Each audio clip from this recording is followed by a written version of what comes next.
எந்த நிலையில இருக்கு பாருங்க. இந்த நிலையில இருக்கிற இந்த கோவிலை வந்து இவர்தான் ஒரு தனி ஒரு நபரா வந்து பூஜைகள் செஞ்சுட்டு இருக்காரு. எந்த விதமான ஒரு பெரிய அளவுல ஒரு சப்போர்ட் இல்லாம ஊர் இளைஞர்களுடைய ஒரு ஒத்துழைப்போட. ஐயா, எவ்வளவு நாளா இதை வந்து நீங்க பூஜைகள் செஞ்சுட்டு இருக்கீங்க? 31 வருஷமா வழிபட்டு இருக்கேன்.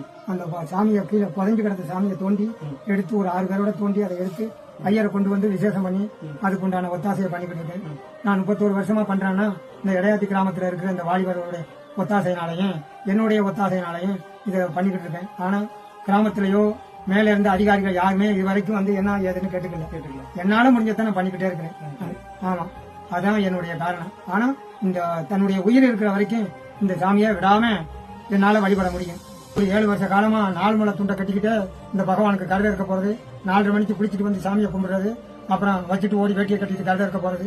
இது மாதிரி ஒரு 4.5 வருஷமா பகவானுக்கு தொண்டு செஞ்சுக்கிட்டே இருந்தேன். 4 நாள் விட்டு 5 நாள் விட்டு 1 வாரம் விட்டு 10 நாள் விட்டு ஒரு விளக்க போடுறது. அப்புறமா ஒரு